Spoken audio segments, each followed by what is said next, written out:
a little different, and I just want to make sure you understand how the flow is going to be.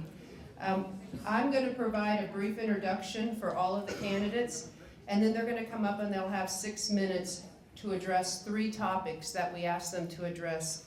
And those 3 topics they knew in advance, and they are 1, the economy, the United States space program, and the 3rd is transportation.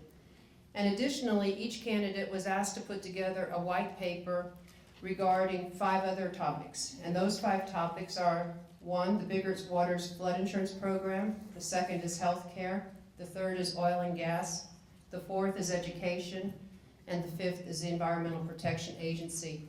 And those white papers and that information they put together will be on their tables. And so after we get done with the forum, you'll be able to go to the tables, see what information they've put together, and then also ask them one-on-one questions, because we won't be doing questions during this session. We're really going to be focusing on letting them address the issues that we identified for them. So we're going to get started. We have 12 candidates. And we're going to, you can see the order that they're sitting on stage. They actually drew numbers for the order that they'll be presenting in tonight, and that's the order they're on stage. Bob Payne is going to be our timekeeper. You'll have 6 minutes. He'll give you a 1-minute warning, a 30-second warning, and then he'll tell you when to stop. I've been told he pulls people off the stage if they don't get the stop thing, so we'll see how that goes. Okay, so we're ready to get started. Our first candidate we'll be hearing from is John Amdur, and John is a native Texan and a graduate of the University of Texas, Austin, and he met his wife there, Stacy. After UT, John studied law at SMU. John and Stacy moved to Nassau Bay in 2006, where they're raising their 2 daughters. John runs the Amdur Law Firm, which practices business immigration law, and this firm assists clients by obtaining visas and employment authorization for foreign personnel to fill jobs that are critical to maintaining the support that U.S. workers need. And they ensure regulatory compliance with various governmental agencies. He serves on the Nassau Bay City Council, and he's in his 2nd term. He's the Vice President of the Nassau Bay Economic Development Corporation. He serves on the Nassau Bay Biggert Water Task Force, and he serves on the Houston Area Galveston General Assembly. He's been a volunteer firefighter since 2006. And John, we appreciate you being here, so come on up.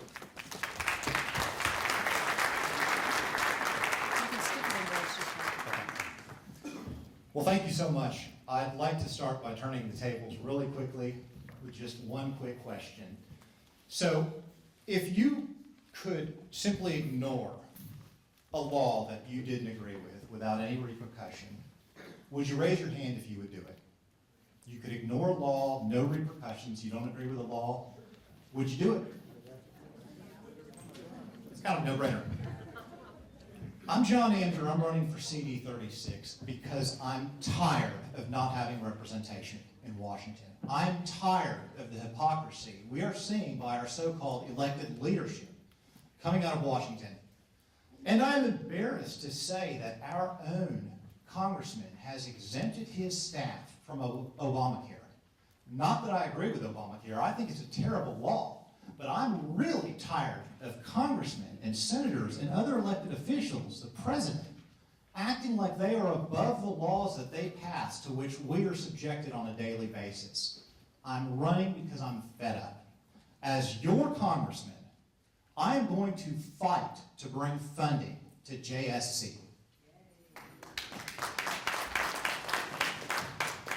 What NASA needs is a comprehensive strategy. NASA needs a long-term, a mid-term, and a short-term plan. And Johnson Space Center had best be involved in all of those plans. I don't care personally if it is a mission to the moon, or if it is a mission to capture an asteroid, or if it is a mission to Mars. If it involves Johnson Space Center, I will support it, and I will fight tirelessly to get enough votes in Congress to get it passed, because our space exploration program right now lacks that comprehensive vision, and above all else, that is what we need.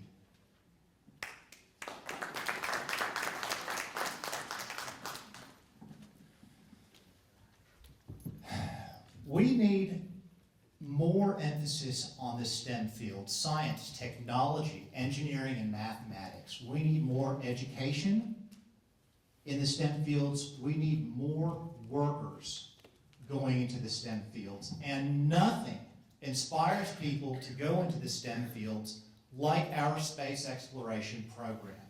That is why it is critical that NASA as a whole and Johnson Space Center, which is the crown jewel of the space program, and which happens to be in our district, gets its due.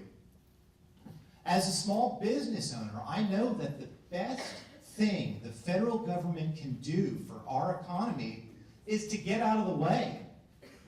I will fight over-regulation and bureaucratic creep that the current administration has been so emphatic about imposing on our district right now. We need to invest in certain industries, but the over-regulation, bureaucracy that stifles job growth, the bureaucracy that stifles the economy, needs to be pared back, and that is one of my top objectives.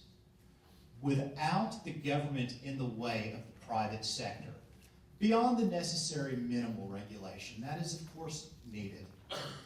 Without that interference, our economy can continue to grow. Right now we are behind the curve. We are behind the national average, and the reason for that, above all else, is neglect, not from the bureaucracy, but from the leadership that should be keeping the bureaucracy in its constitutional place.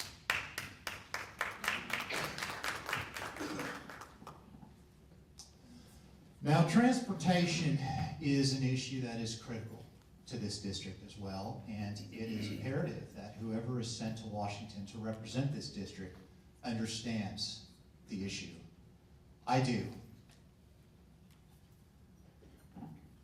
We put in much more money into the roads, the National Highway, the trust fund, than we take out. We are a donor state, and Texas is consistently among the top donor states.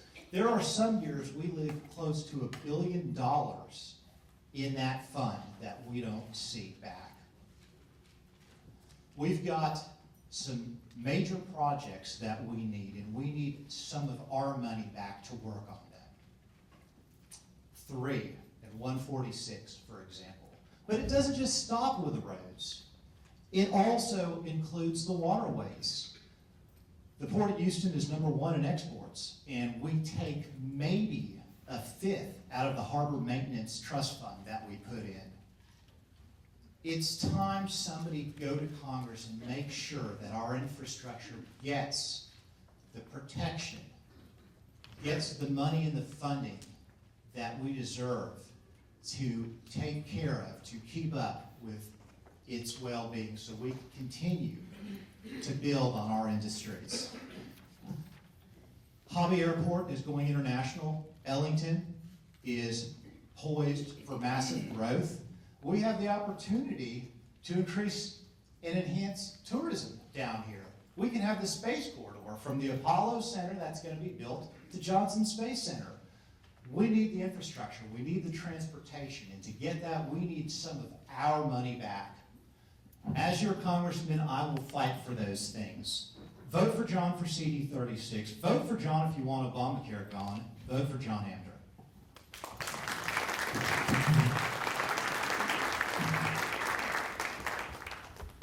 Thank you. Our second candidate that we'll be hearing from is Dave Norman. And Dave graduated from Clear Lake High School and graduated from Stephen F. Austin. He was commissioned as a regular Army officer in 1984, and he served both active duty and reserve component for 24 years. He retired at the rank of Major in 2008. His military service included 4 years in Cold War Germany as an attack pilot flying AH-1 Cobras, and a Desert Storm tour where he served as a company commander and operations officer for all Army aviation in Bosnia. After Bosnia, he was assigned to headquarters staff, where he was responsible for assigning and organizing troops from Texas to go to Iraq and Afghanistan.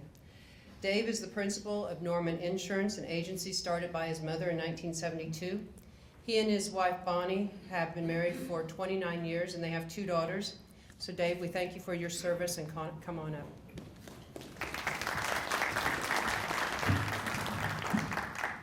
I'm going to speak from behind here. I'm just a little bit more comfortable, but on behalf of Robin and Kim, I'd like to welcome you to Seabrook. We're the 3 Seabrook candidates. This is where I find myself in my home for a long time. I'm Dave Norman. I'm running for Congress too, like the rest of these guys. At the age of, as before, I'm a husband. My wife's in the back. As talked about, I'm a father, small business owner. I'm an immigrant, and I'm a veteran. At the age of 4, I moved to the district here in Clear Lake. My father was part of the brain drain for the Apollo project. There weren't enough slide rule capacity in the United States, and so my parents had the pleasure of leaving socialized England for the U.S. So I've been here since I was 4 years old. I understand what it means to live the American dream. My family has done that. At a very young age, I decided to commit myself to service to this great country that had adopted me. At the age of 22, the same day I became an American citizen was the same day I was sworn in as a second lieutenant in the United States Army. I served 24 years, both active duty and reserve component as an attack pilot. I do understand leadership, I understand discipline, and I understand accountability. Now, as a child growing up in this community of the 60s, I remember the early days of NASA. In fact, JSC picnics used to be the highlight because there was nothing else going on around here. I'm one of those kids in Clear Lake that at the age of 10, their parents gave them a slide rule. I still have that. My father wanted to be an engineer, but that never happened. So my deep roots with JSC go way back. And I'd like to actually read something that was put out by the NASA administration to kind of set the stage of where we've been. With last year's budget, NASA released a new strategic plan outlining a new approach to space exploration using building block strategy to explore scientifically the valuable destinations across the solar system. This plan is guided by the administration's new space exploration policy. This plan is fiscally responsible and consistent with the administration's goals of cutting the budget deficits. Our aim is to explore in a sustainable, affordable, and flexible manner. Sounds like we're going places with solar energy. Ladies and gentlemen, this is not the current administration. This is actually 10 years ago today, Sean O'Keefe from the Bush administration. There's a reason why we're here today in the NASA funding that we have. It is a long-standing process. In my opinion, we only have room to go up. We need leadership and a national space strategy. We need to bring manned spaceflight back to the forefront. We need to go back to the moon. We need to establish a base. We need to develop the techniques. We need to find out the unknowns and then go to Mars. Whether it's a flyby, whether it's a permanent station, but we need to go to Mars and return. So how do we do that? Well, I think we need to change the way that NASA does business, simply. We need a PR campaign. We need to put NASA back into every school in this nation in science and math programs. Wouldn't it be interesting if every NASA employee and possibly contractors have as part of their job description to return to their districts, wherever they came from, and if they didn't come from a district here in the U.S., we'll assign them one and liaison with schools and bring education and educate our young children. Now, the second part of that is we need to rename the SLS. You know, every child, when I was growing up in Clear Lake in the mid-60s, knew that the Saturn V rocket took Apollo to the moon. What's SLS? Most kids wouldn't even know. Maybe a Mercedes car or something like that. So we need to energize the public because frankly, our legislators for years in our communities, even though we're doing a good thing in educating ourselves, we need to energize educators, energize the youth, and energize the public to bring full funding back to NASA. It's very simple. I want to talk about the economy next, but the biggest thing that's going to affect our economy is bigot waters. In 2012, On June 6th, after 36 days without flood insurance, President Obama reauthorized, with signature of Bigot Waters, flood insurance for the next 5 years. This is going to devastate our current communities. We can talk about NASA funding, we can talk about transportation, but within 10 years, if we continue with the Bigot Waters and without flood reform, our communities will cease to exist. I'm the only one on this stage, as a private citizen, that helped author legislation not only to fix Bigot Waters, but to have our communities continue like they are today. I'm running out of time. As far as the economy and transportation, we can talk about all the things that we need to do, but the key that we need to do is have good educated workers, and people like Dr. Hellyer here, whether it's with San Jac, Lee College, Lamar College in Orange, Texas, and obviously our four-year university, University of Clear Lake. We need to look at education because we can have all the best ports in the world, we can have the best infrastructure, but we don't have the workers that can be there to take care of those things, we're in trouble. Dave Norman for Congress, please join us on our website, and we look forward to seeing you after this. Thank you very much.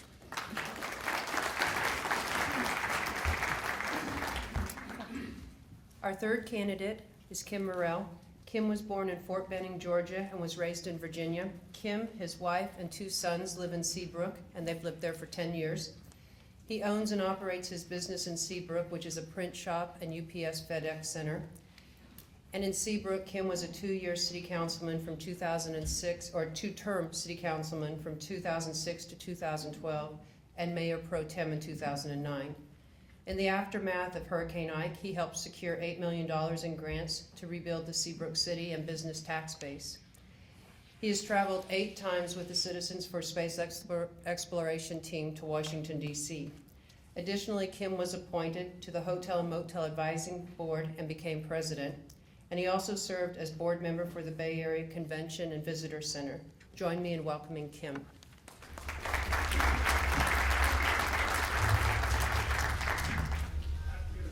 I sound really good on paper, don't I? That's wonderful. Thank you so much. I'd like to thank the Chamber, and I would like to thank BAHEP, but most of all, I'd like to thank Jack Friday. When I moved here 10 years ago, Jack got me involved in politics in the city of Seabrook, where we were in the paper every day. Headlines were really big and bold. And I was one of the candidates that wanted to end the lawsuit with the port, encourage economic development, and stop wasting money. It wasn't a popular decision, it wasn't a popular stand at the time, but it worked out and it turned out great. So Jack, thank you for getting me involved. Thank you so much. Many sleepless nights, all because of you. I'm going to start out by talking about NASA, and I'll be brief. I have been there 8 times to Washington. I've been to Austin several times, and I know what it's like to lobby. Everyone should go to Washington and lobby for some cause. It is just an experience that everyone should have. I know that our mission has changed over the 8 years. It's gone from extending the space shuttle and working with Kay Bailey to get 3 more missions, robotics, STEM technology, getting engineers, working on commercial crew, and we need to get that full cent that we've always wanted to get when we go to Washington, not just a quarter of a cent divided among everybody. I think that the private space industry and NASA can work together. We need to use one mission control, not all kinds of mission controls everywhere for every private industry that's launching a spaceship. We need to be concerned about the safety factor as men go back into space, to go to the space station to resupply it. We need to make sure that we use NASA's engineering and their technology and experience to make sure that we don't have a catastrophe and set ourselves back. We need to quit paying that $70 million to the Russians every time we go up. The economy, I'm an optimist. If you people in here know me, and I know a lot of you, I'm an optimist. I don't see the bad things, I only see the good things. We're blessed to live in a country that I'm proud to be a citizen of, and I live in a state that can exist totally by itself. That's why we only have 1 star. And I always call it, I moved to the great state of the United States of Texas. And we just have 110,000 people a month coming into Harris County. We have shipping, we have industry, we have everything, and we have a huge force of people retiring. So we've got to get into our schools. Education is my main crux for one of my platform issues. We need to get into schools in their junior year, work with industry, much like the ROTC does. And we need to qualify students to say, are you going to the right to college? Are you going to the left for vocational school or trade school? And I think we'll find out that a lot of those kids want to go to work as soon as they get out of high school. And if we send them to these vocational schools, they get their associate's degrees, we can guide them through their junior and senior years, whether that be through classes they take, mechanical engineering, nursing, welding, whatever. We already see that our colleges like San Jacinto and Clear Lake Houston and Houston Community College, they're all full right now, and they're wanting to get more campuses built. I would like to use state funds to build more campuses, to expand the campuses we have. So how do we make all of this work in our favor? The kids come out of school. They're happy. They've got a steady income. They get insurance. They get a 401k. They get married. They're less likely to get divorced. They have children. They buy property. They keep our property values high, and they stimulate our economic development. It's a win-win all the way around. I want to make more college loans available, student loans available for these children. So you say, well, how do you repay those? Well, working with private industry and private money, we help fund these children. And I call them children because I'm 60 years old. I mean, they're young adults, but I call them children because what I want to do is that work with industry. So if you go to work for Exxon or the port or anywhere for 4 years, you can pay your college loan off through your 4-year tenure there. And then at the end of that 4 years, the industry that hired you will go ahead and pay off the rest of your loan. That way you're not jumping from job to job to job, and you're steady where you are. So I think that answers the question about economy. With the port is going to double in size. Panama Canal is opening. I mean, everything is great on the economy here, so we need to take the best of it. My plan will work throughout the United States. I'm just tired of sending money to the Philippines for welders. And sending, I don't want to send it out of the state. I don't want to send it to Oklahoma because it's just not right. We need to keep our money in the state. Transportation, the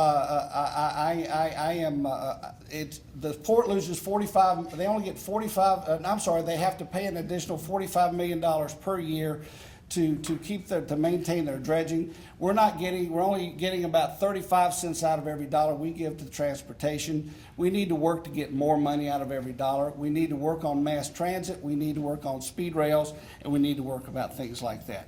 And in conclusion, I'll have more information at the table, but I just want to tell you that I am a pro-life, Second Amendment Christian candidate. So I hope that you will vote for me. I'm number 3 on the ballot, and I'm real happy about it this time, and I hope you will get out there and vote. Thank you very much.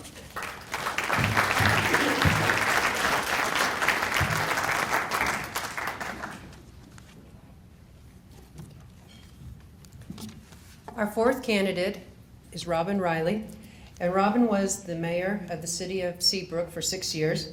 During his tenure, the city of Seabrook built a new fire station, new parks, a new library, and enhanced roads, and that was without increasing taxes. For the past 4 years, Robin has been the chairman of the board for the Houston Ship Channel Security District. He's a graduate of the University of Houston with a degree in mathematics. He spent 19 years at NASA Johnson Space Center, and he also spent 19 years in the oil and gas industry, and he currently works with ExxonMobil. Robin is the Pastortarian of the Year, recipient of Boys and Girls Skipper Award, recipient of the Boy Scout Leaders Silver Beaver Award, and a YMCA board member. Robin and his wife Gloria have been married for 36 years. They have 2 sons and 2 grandchildren. Join me in welcoming Robin.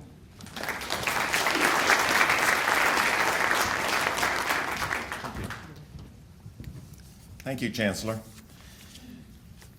And thank you for allowing me this opportunity to explain to you my candidacy for the 36th District of Congress.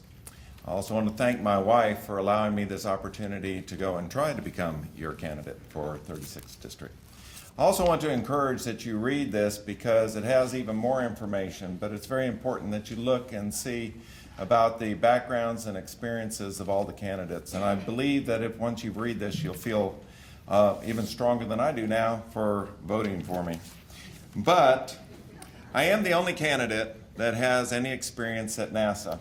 I did work there for 19 years, and I think that that's important because it gives me a firsthand knowledge of what we do and need to do here at NASA. China is on the moon. China is working on a space station.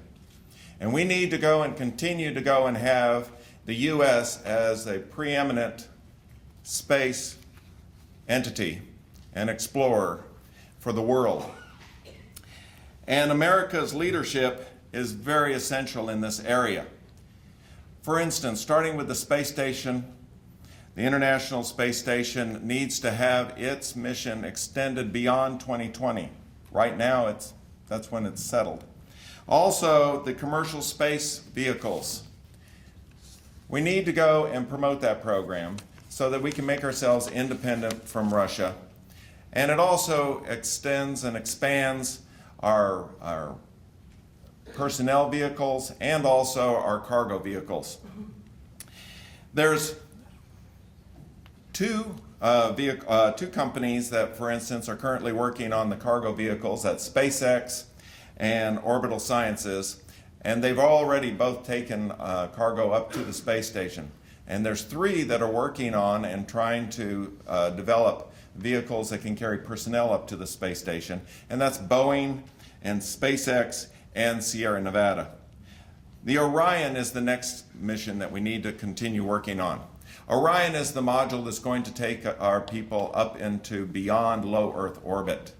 And it's very important that we continue this. In fact, you know that there's already 3 materials that didn't even exist before that were developed during the research of developing Orion. And not only that, but there's also a technique that they've developed to go and create the longest continuous weld in the world. I mean, it sets all records. And so we're already realizing benefits to mankind just for working on the Orion mission. And then, of course, you still have to have the SLS, which is the one that was mentioned earlier. That's the vehicle that will carry the Orion up there. We need a heavy lift vehicle to be able to do that so that we can take our people beyond low Earth orbit. And what does this mean to America and their future? It means, once again, that we are premier leaders in the space program. It means that we can have the education to go and benefit for space, technology, engineering, and mathematics, and which is so critical.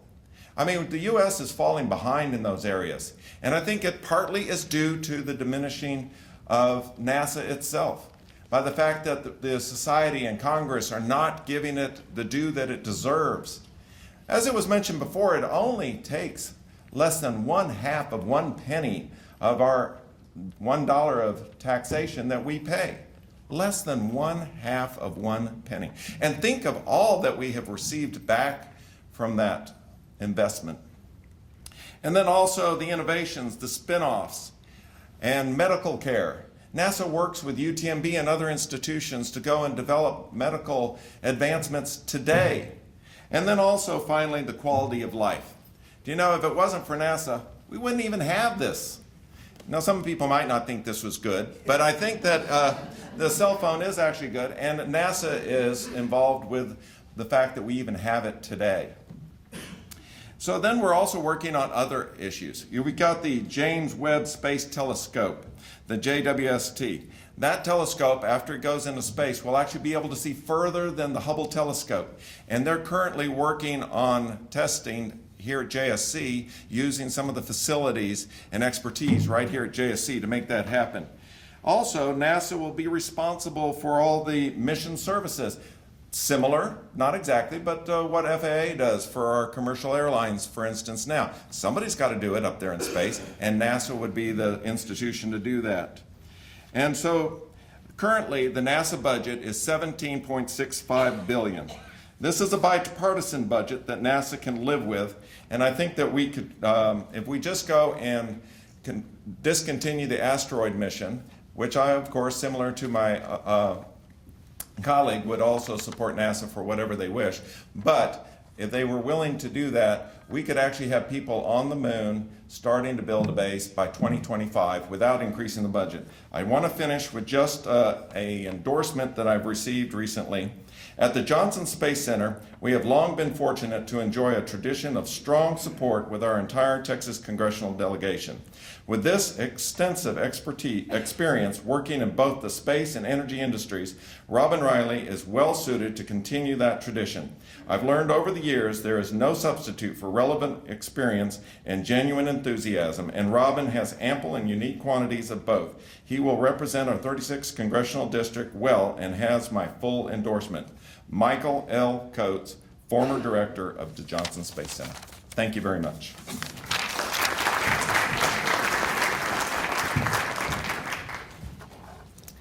Okay, our fifth candidate is Robb Rourke, and Robb is a candidate for the Libertarian Party and is a fifth-generation Texan.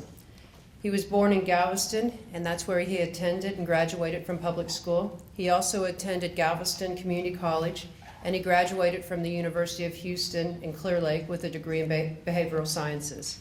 He currently lives in Deer Park. In his bio, Robb references that he was here and witnessed the birth of NASA and was here for the final flyby of the space shuttle en route to California. He highlights this because he believes we can learn a lesson from history as we look towards improving the future. Robb believes in family and is the co-founding member of a political action committee now named Family First Texas. He's the proud father of a teenage daughter. Robb, please come forward.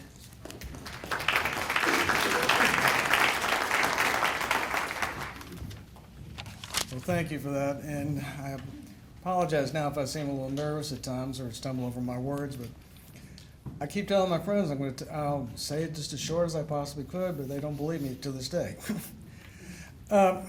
Yes, I remember that flight over, I work at Kroger's, and I remember that flyby, and see that shuttle go by. It was just amazing. And as I tried to capture it on my camera, trying to adjust to a new cell phone, I was a little bit too slow. It just got the exhaust from the plane. But like it was said, I'm a bit of a history buff. I remember John Kennedy speaking, and I'm going to paraphrase it, for the end of the 60s, to send a man to the moon and return him safely to the earth. And I think that we still should believe in that. And I still believe NASA can do something. And believe me, if there's anybody that's going to be a fighter for NASA, it's going to be me. I mean, when the Chinese land an unmanned spaceship on the moon, and our news commentators say, "Is this a challenge for us to get back to the moon?" I say it is. And I say we shouldn't be just sitting there watching over the space shuttle like a babysitter, or not the space shuttle. I mean the space station. Yes, it's the International Space Station, but who should be the lead group, lead country? And that's us. You know, there are a lot of things that have come out from NASA and the space program. Our transportation.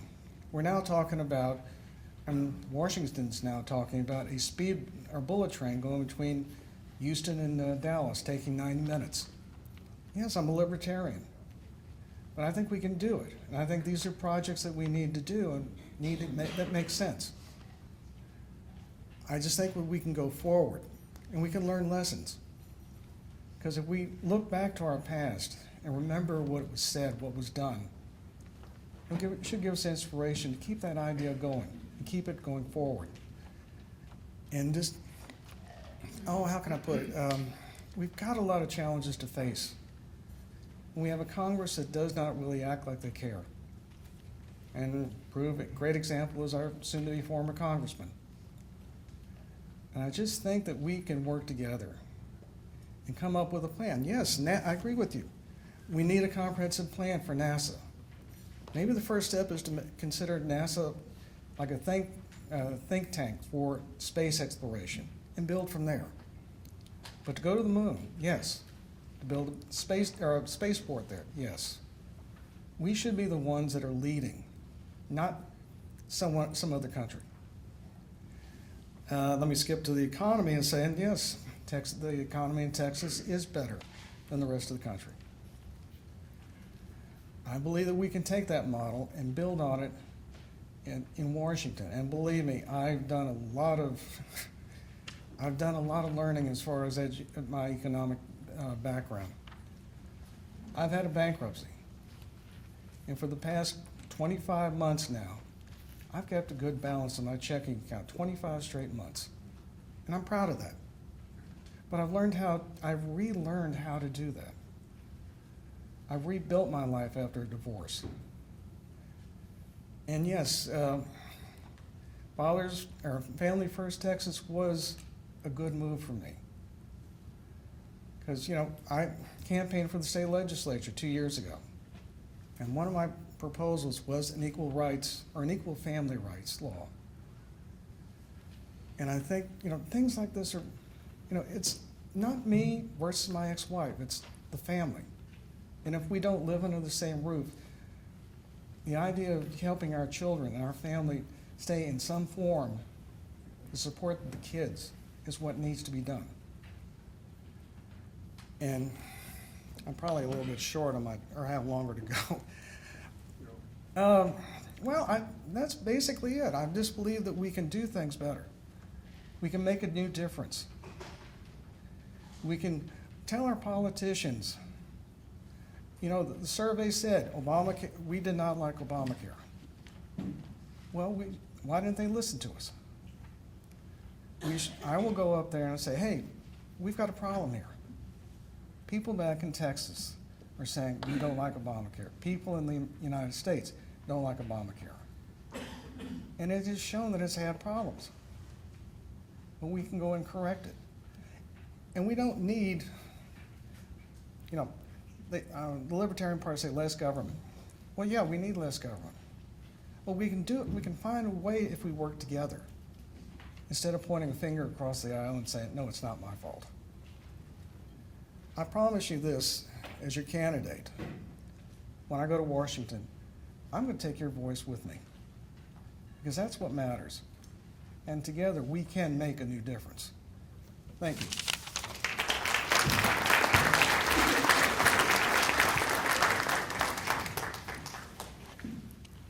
Our sixth candidate is John Manlove, and John is a native of Southeast Houston.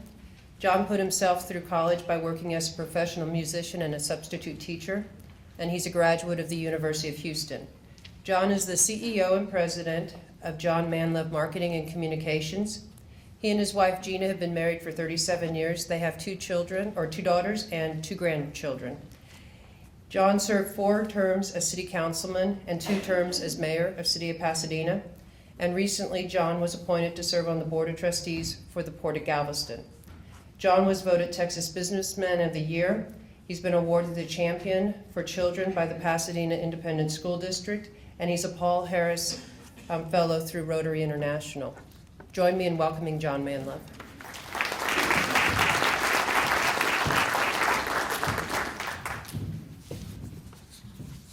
She read that just like I wrote it. I want to thank BAHEP and the Clear Lake Area Chamber of Commerce for hosting this event tonight. I think we all agree. The country is headed in the wrong direction. We elect representatives and they go to D.C. and they abandon our values and waste our money. It's time to put a stop to it. And that requires a new breed of leadership. We need a leader who is willing to solve the kind of problems we can no longer run away from and plan for the future at the same time. My name is John Manlove, and I'm running for Congress in this District 36. I have lived, worked, and worshiped here all my life, near the channel and the refineries, and I'm proud of that. I know that this country was built with hard work and solid Christian values, not apologies and not entitlements. I know what it's like to put myself through college as a professional musician and as a substitute teacher. And I know what it's like to raise my family here, right here in this district, and put my children through public schools, right here in Deer Park School District. I know what it's like to build a business. I built a business from a little broken down 1-car garage to one of the largest ad agencies in the Houston area. And I know what it's like to be the mayor of the city. And while I was mayor of that city, I balanced the budget, created a surplus, reduced crime by nearly 24%, and eliminated the tax department. Folks, I'm living proof that the American dream is alive and well in this country. For those who are willing to work for it, we need to be willing to fight for it so that our children can have the same opportunity that I had and most of you in this room had. And you know, this district has a heritage of fighting. It wasn't very far from here where Sam Houston and his little ragtag team of Texians was being chased all the way across Texas to the San Jacinto Monument. And it was there that Sam Houston drove a stake in the ground. And he said, "We ain't running no more. Today we fight." Folks, it's time again that we drive a stake in the ground. And it's time to put America first. It's time to stop sending billions of dollars to foreign countries who hate us. It's time to bring that money home, use it to build our economy, use it to build our infrastructure. Folks, it's time to abolish Obamacare, which is destroying our country from the inside out. Yeah, it's time to drive a stake in the ground. It's time to reduce our debt and balance the budget. No more excuses. It's time to reduce our taxes and come up with a tax code we can put on one page, not 74,000 pages, which nobody can comprehend. It's time to reduce regulations and do away with the EPA, which is strangling our oil and gas industry. It's time to secure our borders. No amnesty, no compromise. Now, locally, let's create a real long-term vision for NASA, one that transcends the budgeting process. Let's focus on the moon, a permanent satellite, and dominate in space. And let's put an end to the Biggert Waters flood control fiasco that's going to destroy our local economy and ruin our property values. In transportation, we're sending far too much money to DC and not getting it back. We send $123 million from our port to DC and only get $23 million back. That's got to stop. But folks, on a local issue, it's time to build the Ike Dike. It'll protect the entire Galveston Bay area. It would end the flood control issues for the entire Galveston Bay. New Orleans got $15 billion to build their dike system. You know what we got? Zero. I'll go to Washington and fight that. Now, folks, it's time to drive a stake in the ground. It's time to drive it deep and fight for our Second Amendment right to bear arms. It's time to stand up for our Christian values and not be ashamed of that. And it's time to protect our unborn children. Ladies and gentlemen, this is the first time in the history of our country that we may leave our country worse off than we found it for our children. That's not the American way. The American way is to leave our country better than we found it. Now, here's what you can do to help. Vote for me, John Manlove, and send me to Congress, and I will fight for your values, what you believe in, and for our country. God bless you. God bless America.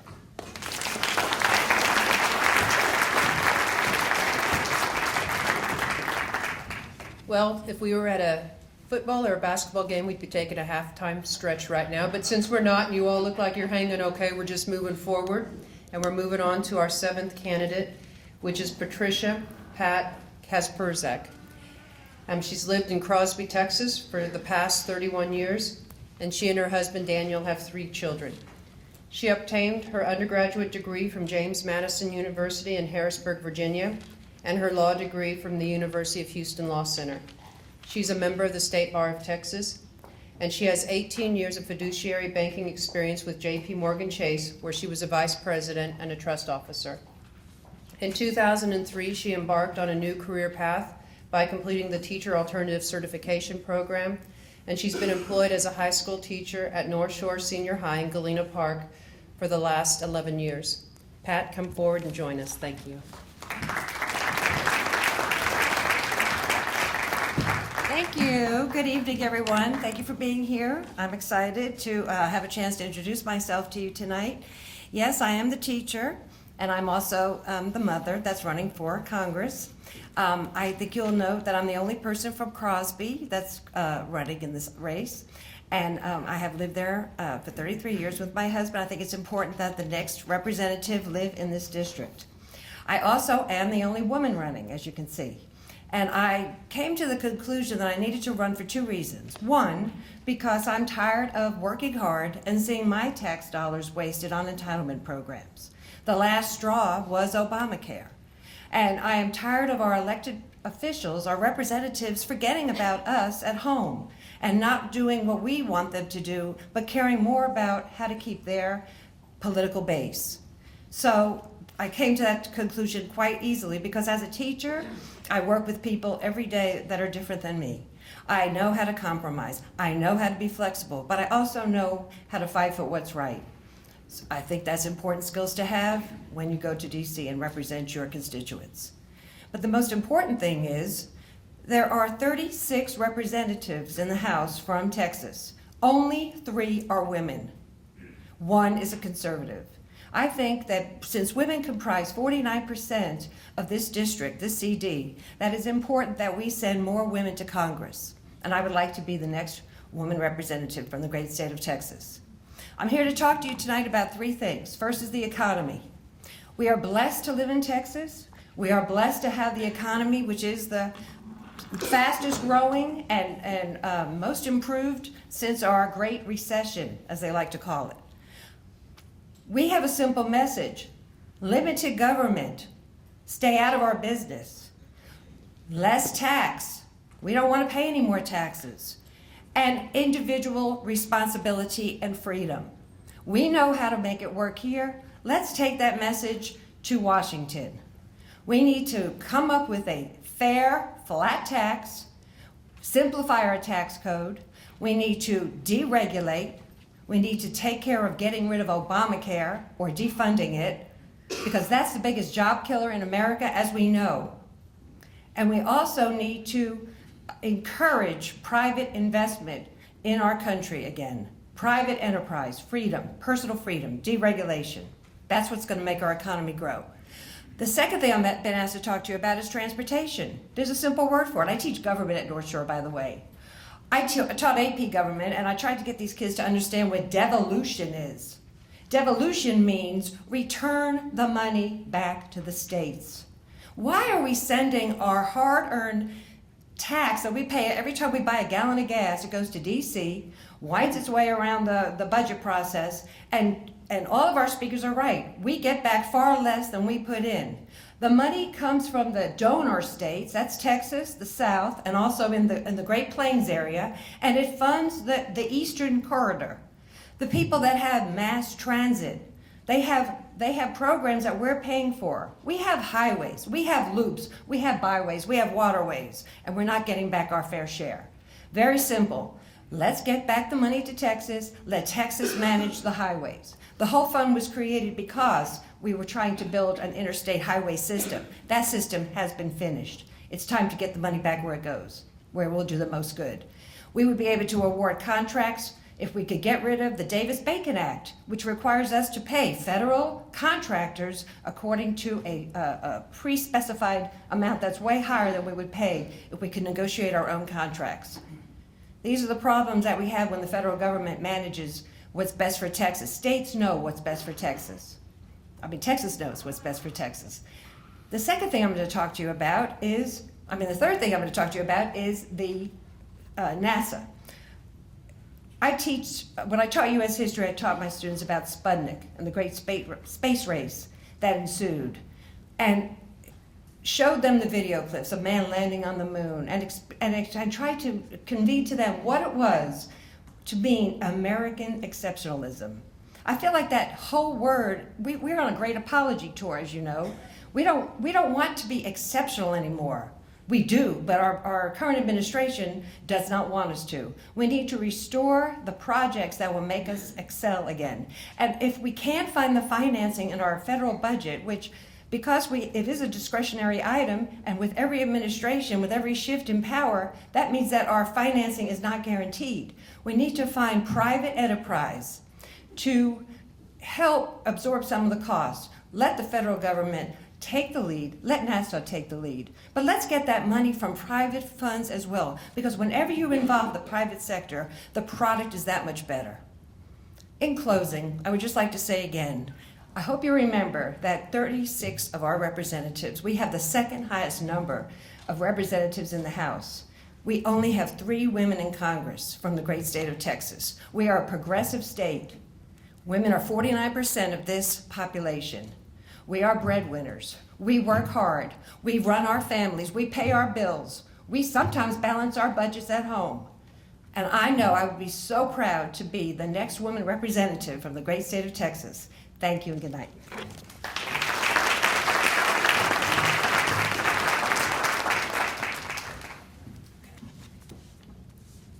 Our 8th candidate is Chuck Meyer, and Chuck serves as a part-time assistant district attorney for Hardin County. He's also a registered patent attorney and a partner with the national law firm of Fisher and Broyles. Chuck has had a varied and successful career as an engineer, a patent examiner, judicial law clerk, and as a lawyer in both private practice and corporations. Chuck is a member of the Federal Relations Subcommittee of the Greater Houston Partnership and is an active member of several community, professional, and political organizations, including the Hardin County Rotary Club and the Republican National Lawyers Association. He's been married over 30 years to Monica and is the proud father of 3 daughters. Chuck, come on up.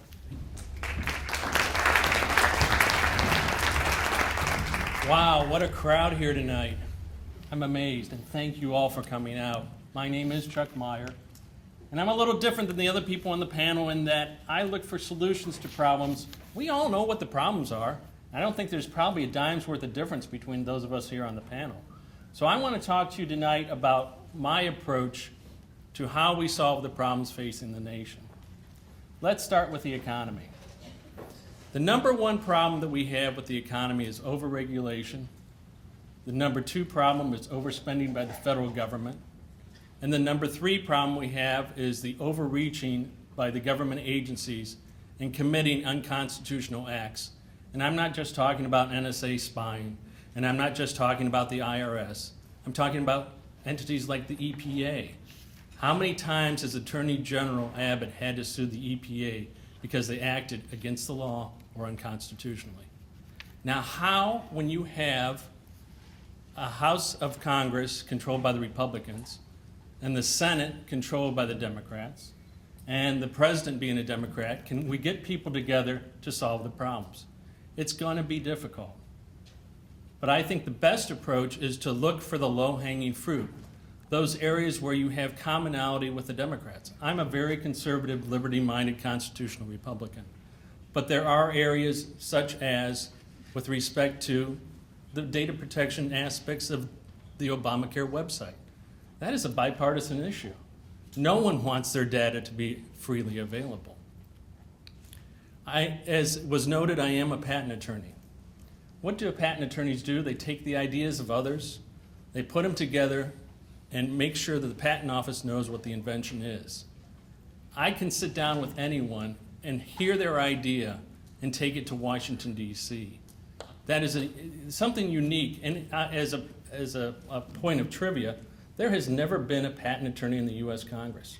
Abraham Lincoln, I know it's not a great vote getter, but Abraham Lincoln tried a few patent cases. Thomas Jefferson started the patent office, but there's never been a patent attorney in the U.S. Congress. I'm a triple threat. I'm an engineer, I'm a businessman. What you may not have heard is I started and ran BlackBerry Europe for Research in Motion, now the BlackBerry company, outside London. I've had international business experience, I've had domestic business and legal experience as well. So when it comes to the economy, we have to control regulation. How do we do that? In addition to working with the other side, we have to rein in the regulatory state. And I've been involved with a group called the Madison Project, which is promoting a constitutional amendment that would give Congress the ability to overturn federal regulations in a simple way. If one of the houses of Congress, a quarter of the members decided that a regulation needed to go away, then it would go immediately to an up or down vote. It will require a constitutional amendment, and it will have to come from the states, but I would be proud to introduce that in the House of Representatives because it's needed. The regulatory state is killing us. Let me turn briefly to the two other topics. NASA. I ran in 2012 along with Kim Morrell and another individual. And in 2012, I put out a press release with my idea of a small way of funding human space exploration. And that is by a form of war bonds called space bonds. It's a savings bond for those of us that live in this area that really appreciate the fact that NASA has given us so much. Why can't we contribute to manned spaceflight? I had the opportunity to ask Mitt Romney in the last campaign about funding for human spaceflight. And he said two things. One, we need to have a mission. And two, we need to make sure, like every government expenditure, that we want to borrow from China in order to pay for it. We have to find creative ways of paying for human spaceflight. Yes, the benefits will come down the road. I disagree with Mitt Romney. I think a case can be made whether or not we have to borrow from the Chinese. Well, we shouldn't be borrowing from the Chinese, just as we shouldn't be hitching rides with the Russians to get to the International Space Station. We need to think about outside the box. We need to come up with new ideas. We're in an era that is very different from the 1990s or before. The role of a congressman is not simply going up to Washington, bringing home the bacon, bringing home the pork, and also voting the right way. You should not return a congressman back to Congress if that's all they do. They need to engage in effective oversight. If we are to rein in the excessive spending, we need to grill every member of this administration and the next administration, whether it be Republican or Democrat, to keep them in check, to exercise those checks and balances. Now, I'm running out of time. I need to say a few words about transportation. I want to thank whoever arranged the traffic jam on my way here tonight so that I was late. I get it, folks, okay? I understand the importance of transportation. I also understand the importance of our ports. I would join Ted Poe on the Ports Caucus because it is so important that we have representation on the Ports Caucus so that we can attempt to bring the money back. But as we're attempting to bring the money back from other states, we also need to make sure that we can take money out of the budget for the cylinders of the world, for the wasteful spending and fraudulent spending that has gone on in this administration's and administrations prior. I see my time has concluded. My name is Chuck Meyer. Thank you very much for attending tonight and listening to me and the other candidates. Thank you.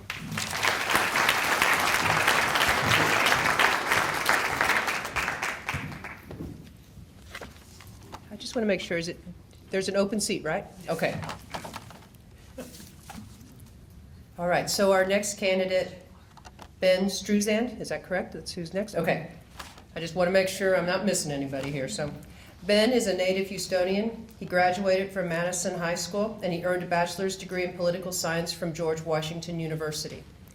He's a 30-year veteran of the mortgage and investment banking industry, and he's the former president of Texas Mortgage Bankers Association, and he serves on the board of the state's Texas Prepaid High Tuition Fund. Ben has attended every Republican Party of Texas State Convention since 2002, and he was selected as an alternate delegate to the 2012 Republican National Convention in Tampa. Ben is a member of the Tea Party movement. He's a member of the King Street Patriots and the Texas Patriots PAC. Ben and his wife Kathy have been married for 20 years and they have 2 children. Ben, come forward, please.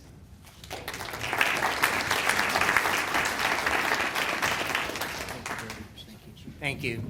Thank you very much for inviting me to speak and give you a little idea of some of my ideas that a representative should try to do for their constituents if I have the opportunity to earn your vote and successfully represent you in Washington, D.C. I've been asked to address 3 issues. The first is the economy, the second is the space exploration budget, and the third is transportation spending. So let me just start with the economy and some basic things. And Brenda, one of the things you didn't mention was that for the last decade, I've been chairman here in Texas of Americans for Prosperity, which is a grassroots conservative movement dedicated to reducing the size and cost of state and federal government. And I mentioned that because I think that it is emblematic of my views on how to fix the American economy, how to get GDP growing and reduce unemployment. And I firmly believe that there's several things from a national level that we have to address. And the first thing is the tax code and tax rates. We would all be better off as a country, and we would all be better off individually, if we simply eliminated the corporate tax rate in its entirety. The proceeds would flow down to the employees, wages would rise, and we would be able to eliminate this patchwork tax code that distorts every nook and cranny of the American economy. So I can tell you that as a businessman and as a banker and spending many years in the world of corporate finance, I've seen the distortions created by the tax code.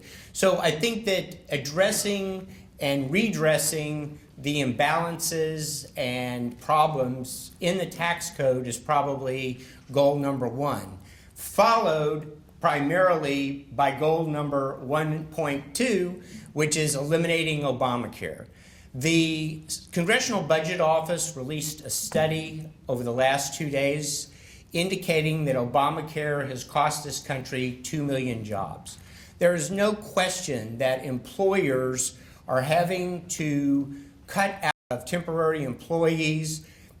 Those companies and small businesses, of which I own several, are limiting the number of their workers to less than 50 to avoid compliance. So I think that the 2 most important things that need to be addressed in order to generate faster economic growth in this country are reforming the tax code and ending Obamacare.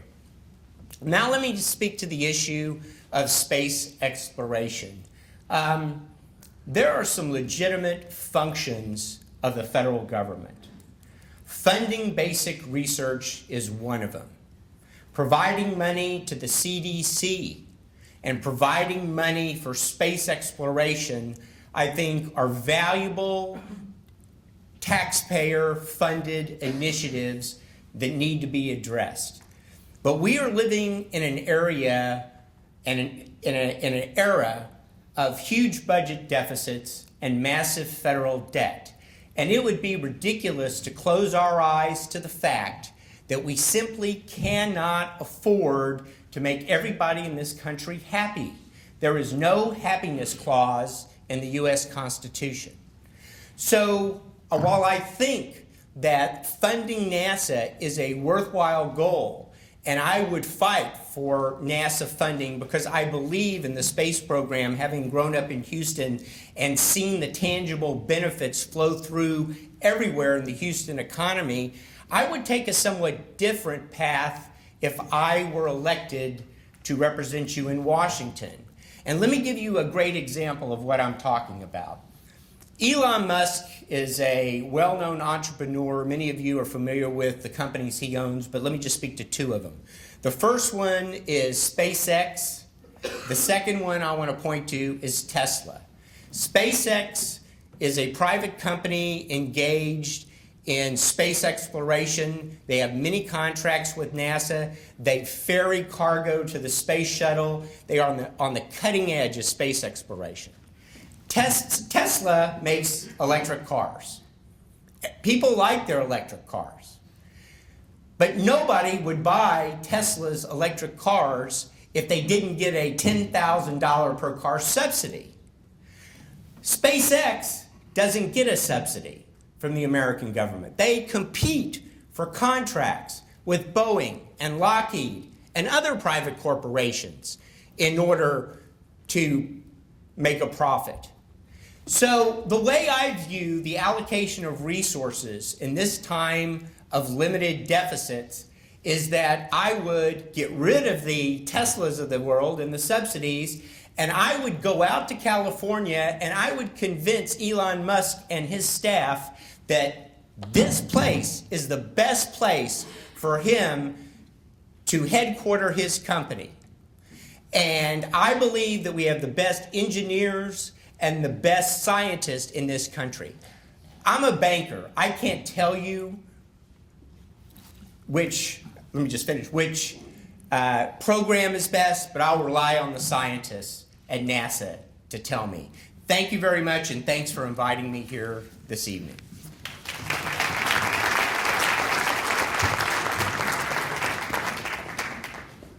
Our next candidate is Doug Centilli, and Doug is a native Texan, and he's the son of a high school football player, or a high school football coach.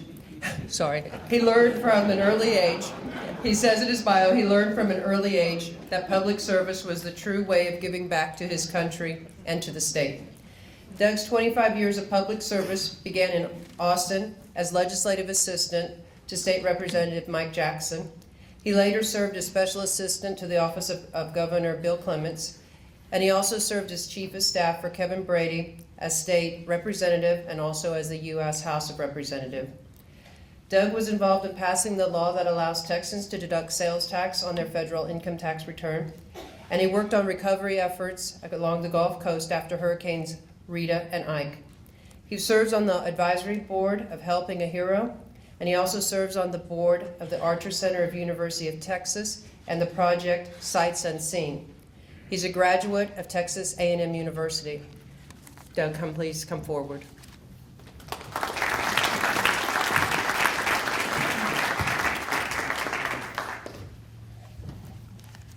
Thank you all for being here tonight. It's encouraging to see this many people. I know that there's a lot of, there's a lot of competing interests for your time, and in this point where I think apathy is one of the biggest problems that we have in this country, it's very good to see a turnout like this.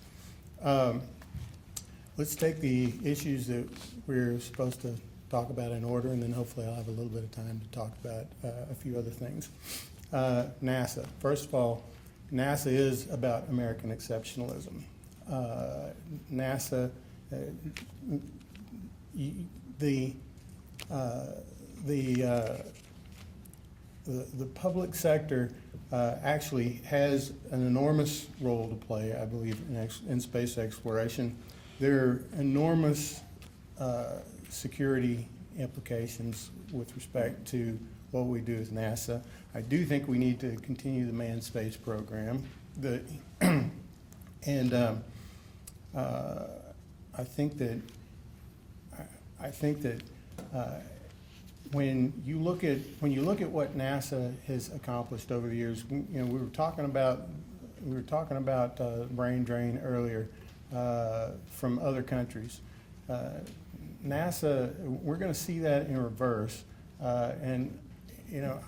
we've got it's not an issue of we don't have enough money in Washington, D.C. It's an issue of how we prioritize our money.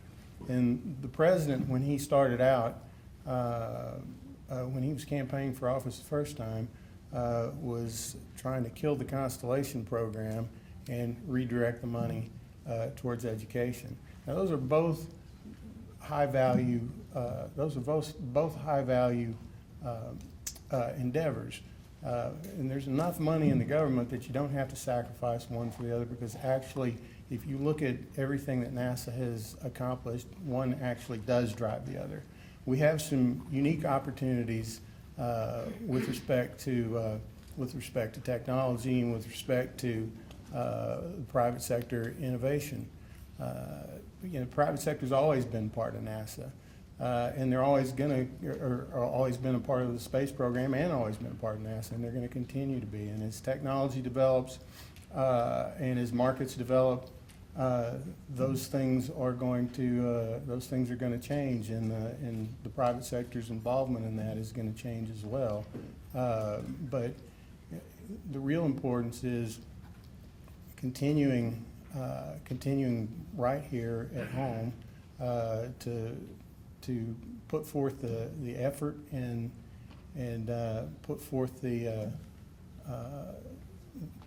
our ability to compete, so that we can continue to be and house the greatest and the brightest minds in the world. From a transportation standpoint, we've got a lot of blessings in this area and in this state, and with those blessings come an awful lot of logistical issues. Because we are so successful, and because we are so well placed geographically, we've got a tremendous amount of congestion surrounding our ports. It's going to be extremely important to get product off of our docks and dispersed inland. So we've got some multimodal transportation issues that we really need to start, that we need to take into consideration, that we've been working on in Congress. When I first went to Washington, D.C., we were getting about 75 cents on the dollar back for the money that we've sent up there. So we've got, and the Texas delegation has come together and has fought, and we have greatly increased the return on Texas investment. The one thing that we've got a reauthorization bill coming up, so it's going to be very important. It's going to be very important to stay vigilant on that, and because we need to do two things out of that authorization bill. Number one, we need to make sure we get our share of the money back. But number two, we need at least a 5-year window on our reauthorization bill, because these one-year CRs, it's very difficult for the state of Texas to fund long-term transportation projects when you're working from year to year to year, and you can't make any long-term contractual obligations. So let's shift to the economy, which is something that I've been blessed to work on a great deal. Congressman Brady is the chairman of the Joint Economic Committee, and he's a senior member on Ways and Means. And so we have, I was fortunate enough to be able to put together a raft of economic reforms that are getting some discussion in Washington, D.C., and getting some discussion in every part of the country where people are interested in economic freedom and fiscal responsibility. There's 4 planks to it, and I see my time is running out, so I'm happy to visit with everybody who wants to talk about it as soon as we're done. I look forward to the opportunity to earn your vote and the ability to represent you in Washington, and thank you all for having us again tonight.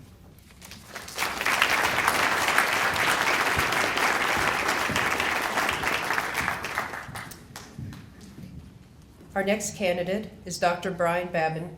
He's a dentist and a lifelong resident of East Texas. He was born in Port Arthur, grew up in Beaumont, and lives in Woodville, Texas. He served as an airborne artilleryman in the U.S. Army Reserve and in the Texas National Guard. He held various jobs to put himself through college, and after completing dental school, he was stationed overseas in the U.S. Air Force. His civic service includes Woodville Mayor, City Councilman, and School Board President. Brian has served on the Lower Neches Valley Authority since 1999, and previously he served on the Texas State Historical Commission, the Texas State Board of Dental Examiners, and the Deep East Texas Council of Governments. Dr. Babin and his wife Roxanne have 5 children and 9 grandchildren. Dr. Babin, please come forward. Thank you for your prior military service, and welcome tonight.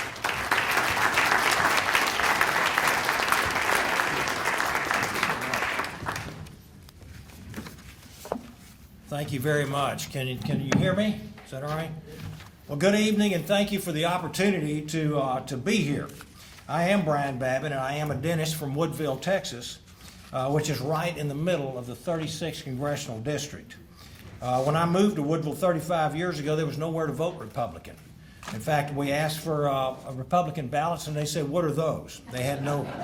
Like many of you, we stood up for what we believed in, however, and although we found ourselves standing alone, we never gave up, and today this district is overwhelmingly Republican.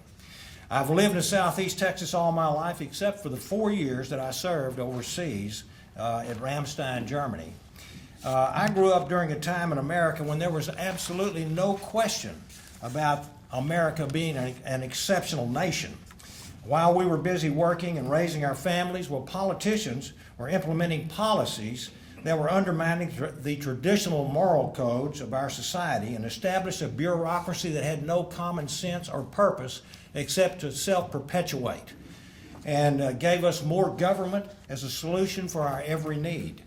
The simple truth is that we can't address the challenges facing us as a country by continuing to apply the same thinking that created the problems in the first place. Spending money that we do not have on programs that do not work is not the solution to a $17 trillion national debt. I'm a dentist. I'm not a politician.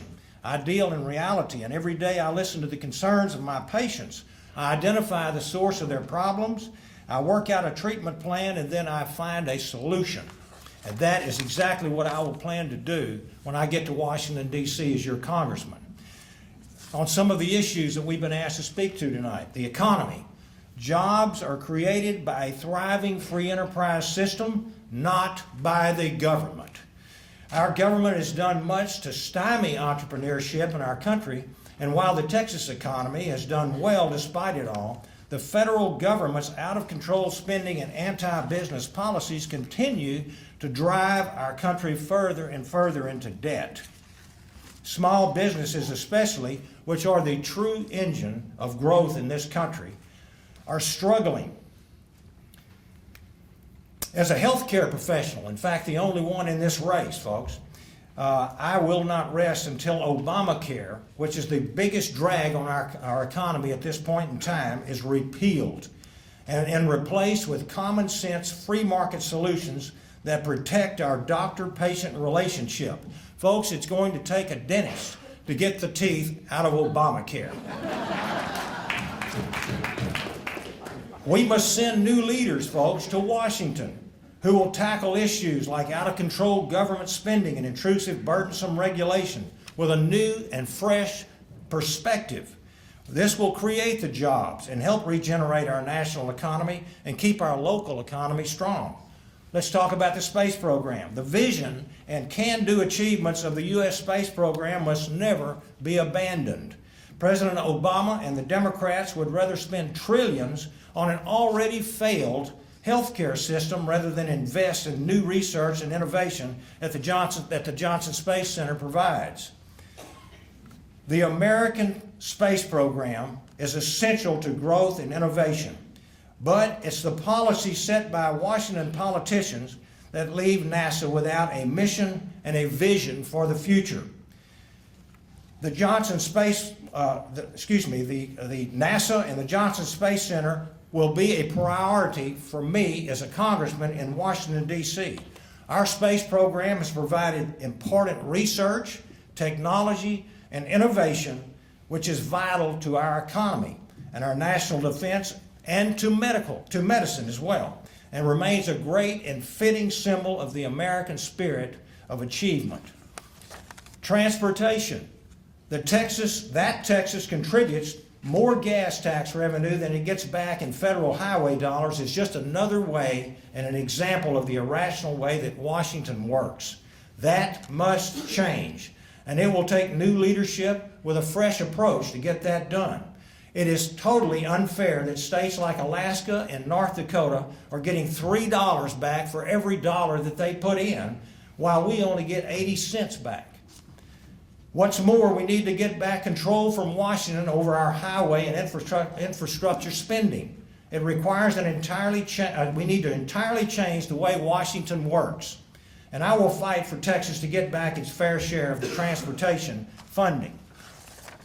Folks, I believe that government service was intended to be just that, service for a limited time by citizens who will return home to live as one of the people under the laws that they have helped pass. I like my life. I'm not looking for a second career, but I'm concerned about our country, and I'm not one who can sit back and do nothing as we see the country go off in the wrong direction. And what will ever change as long as big money and special interests reduce our voices to a whisper? It's my deeply held belief that the communities like ours here in East Texas are full of good, decent, hard-working American people, and our government was designed to derive its power from such people. And I have a great hope that there are enough of us who will not shrink from this responsibility. A lot's been said here tonight. If you remember only a few things about Brian Babin, then let it be these. Number one, I'm an authentic conservative. I'm a dentist, not a politician. And people can change America. We've done it in East Texas, and we can do it again. God bless you. Vote for Brian Babin in District 36. Thank you very much.